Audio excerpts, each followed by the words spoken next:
continuing some great conversations here on this Monday morning, the 10th of July. The South Sounds weather forecast for today, about 57 degrees currently, and we're going to be at about 74 today. Now on the air with me is Mason County Sheriff Casey Salisbury and Wayne Thompson. We'll get a detailed bio on Wayne here in just one moment. Good morning to you both. Thanks for coming on. Good morning. Wayne, tell me a little bit about yourself before we start this conversation. I'm a business representative with Machinist Union District W24. I represent the corrections and support staff employees in the Mason County Sheriff's Office. I've been the representative for that group for about the last 14 years. All right, very good. Now, Sheriff, we have just had some great representatives from the Sheriff's Office in right before you, Melissa and Brian, Melissa and Brian, and we were talking about them as kind of some of the newest faces to the Sheriff's Office that are now on the streets and working hard to keep them safe, and it all kind of comes along with additional conversations that you and I have had here on the air, and then also Mason County Commissioner Kevin Schutte and I had here on the air with some budget problems, I guess, is one way to talk about it. Moving in towards the end of the year, some $2 million or so in budget problems, and they're thinking maybe $800,000 or so comes from the Sheriff's Office. I don't know where you at with these, and where are we at this week? This is a big week, huh? I think putting it as a problem is that's kind. We were instructed to cut 8.5% from our budget, which equals roughly $898,900 this year, and then for the following year to cut another 17.5%, which equals 1.9, basically $2 million. That's devastating to our office. My concern in this, Jeff, is that earlier in the year we sat down and with the commission and negotiated contracts for our workers to come in.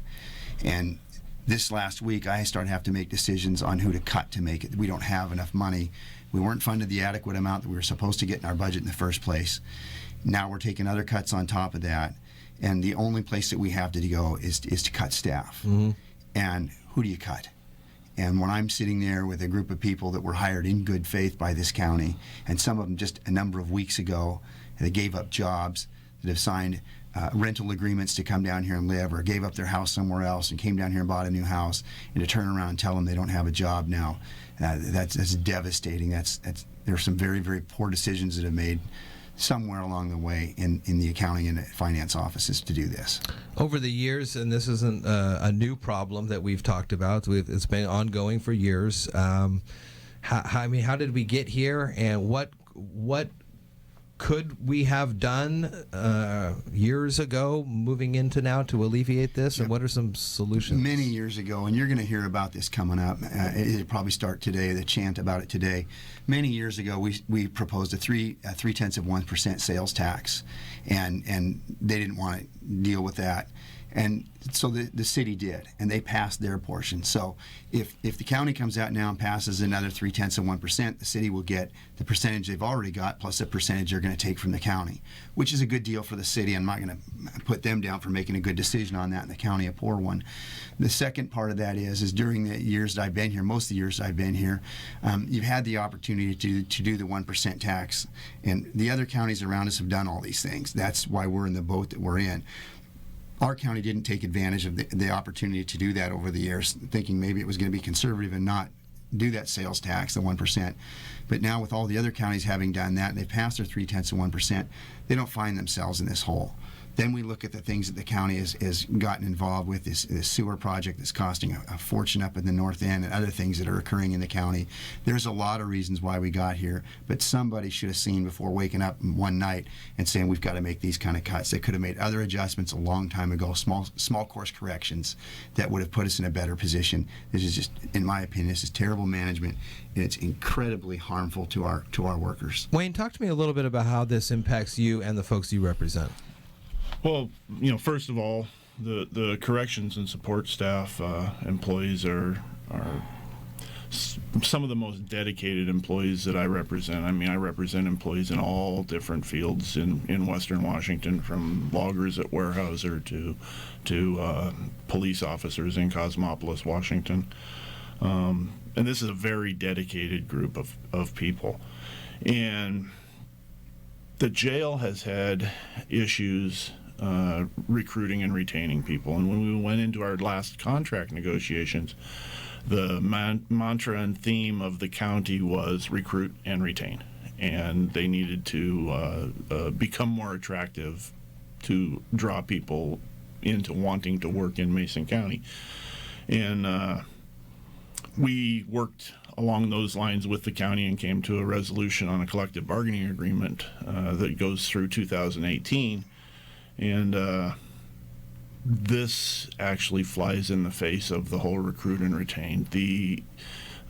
We've got people over in both the support staff and the jail that are now wondering, when's the other shoe going to drop? What is, am I going to have a job in another 6 months? Mm-hmm. And it just seems like crisis management is the modus operandi of this Board of County Commissioners, and it's going all the way back to Steve Weibark days and prior to prior sheriff's administrations, back to Shepard. I mean, it's not the first time, Right. And the folks that I represent, Sheriff Salisbury touched on one of them. Just hired 3 weeks ago, left the job to come to this job, and received a layoff notice. I mean, our contract says last in, first out when it comes to curtailments. And for someone to leave a job and make a commitment to Mason County, and then Mason County drops the ball on that commitment, it's devastating. And looking at other employees at the jail, our members, we look back to 2005 or 2008 when we had to go through some forms of layoffs. The uncertainty begets uncertainty. And if we look back to those times, especially when 2008 hit and 2008 and 2009, sure, there were some layoffs, but we had people that were, basically jumping ship to go someplace where there was more job security. So it's a vicious cycle that kind of feeds on itself. And, we're going to do everything that we can to try to shield and shelter our folks from this. And, we're in the process right now of researching and consulting with our legal and our auditors, and we're not going to go down without swinging. I mean, an injury to one is an injury to all. Looks like 9 o'clock in about an hour and 10 minutes or so, the county commissioners are going to be gathering around for budget guidelines that'll be presented. So what are you putting forth today, Sheriff? We don't get to speak today. This is the commissioner's day to put out whatever information they have during the, unless we're asked, we don't get to speak on anything. Tomorrow will be an open session, and I think we're going to have, at the commissioners meeting, I think there's going to be quite a few people there speaking on this issue. I've received calls from other sheriffs and police chiefs across the state. They can't even believe this is happening, that something got misguided somewhere. You don't generally, Jeff, if you were maybe $20 out in your budget this month, you might be thinking, oh, I don't know, $20. If you were $200, you'd be really kind of thinking, question. If you were $20,000 out this month, you'd have probably woke up having an idea it was coming somewhere. Sure. And to do this now, there wasn't much forethought in this. I'm very careful with this. I use a coaching saying that says the rule of the 6 P's. Practice of prevention prevents poor performance. I had to change one word in there, but ahead of time if you're working on these things. Prior planning prevents poor performance. I'm sorry, and you prior plan for these things. And we've been asking ever since I've been here as sheriff, and as Wayne said, the sheriffs before me, have a county plan. Have an overall guiding plan for your budget. Have these things. We've asked and asked and asked for years to have the priorities of government set. And as I understand it, this was the first year that they decided to do a plan for the county. It's a little bit late after the fact. Yes, we need to go ahead and start planning for the future. We'll never get going, but this has been asked for years. Under Sheriff Barrett in March of 16 started talking about a public meeting about an $800,000 deficit we were going to go into because we were underfunded. This was seen way back, and I feel deeply sorry for those people that have given up so much to come here. Additionally, as Mr. Thompson pointed out, that's something we don't think about. The next group of workers are waiting for the shoe to drop. We're looking at next year's. So if we lose these people and they're gone, they're not coming back. And we've done this before. We did this 2008 and 2009. And please remember, if you've seen some of this go on, some of the folks that you just talked to in here, this is bragging rights a little bit for Mason County. Our folks that we've been sending to the academies on both sides of the house have been finishing at the top of their class in the state of Washington. That's competing with all the other police officers and corrections officers in the state. Ours have been highly recognized in the academy as some of the top people coming through there. We're not just losing people, we're losing the very best people in the state of Washington out to other places. And I've had other police chiefs and sheriffs call me and say, we'll take them. We're hiring. Other agencies across the state are hiring.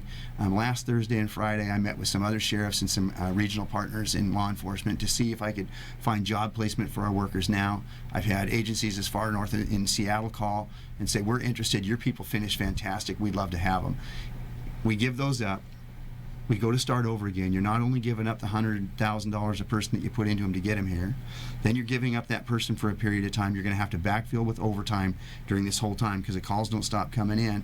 And then you're going to ask in the future to rehire and spend another $100,000 per person. You're losing triple by doing this, and it's just poor planning. One final thing, according to Commissioner Schutte, who sent out some information on what's going on this week, I got to ask you about this. Sheriff's Office come forward with a proposal to increase your salary a little bit to align it 2% above under sheriffs. What's the story with that? Well, I think last year when they did the pay alignments, and I would tell you I'm the lowest paid sheriff in our comparables. There's no doubt about that. I have been for years. I believe it was the line workers and the command staff that came forward and said he's making less than what we are. Let's align that. And hold off on it now till this comes up. Now I understand why they didn't want to deal with that before, because it looks bad to say, well, the sheriff in a pay raise now. You know, Jeff, I'd turn that around a little bit maybe. If that's the game that wants to be played and they want to keep me at the lowest end, that's fine. But let's do this. Let's take the county commissioners and put them at a percentage below their comparators that my percentage is below mine. So I'm well below the lowest sheriff in the state. Let's make the county commissioners below the lowest county commissioners in the region on the same comparables that I have to use. And let's take the department heads that they have and do the same thing. Lower them down to below the lowest in the land like I am. Save that money and hire these workers back.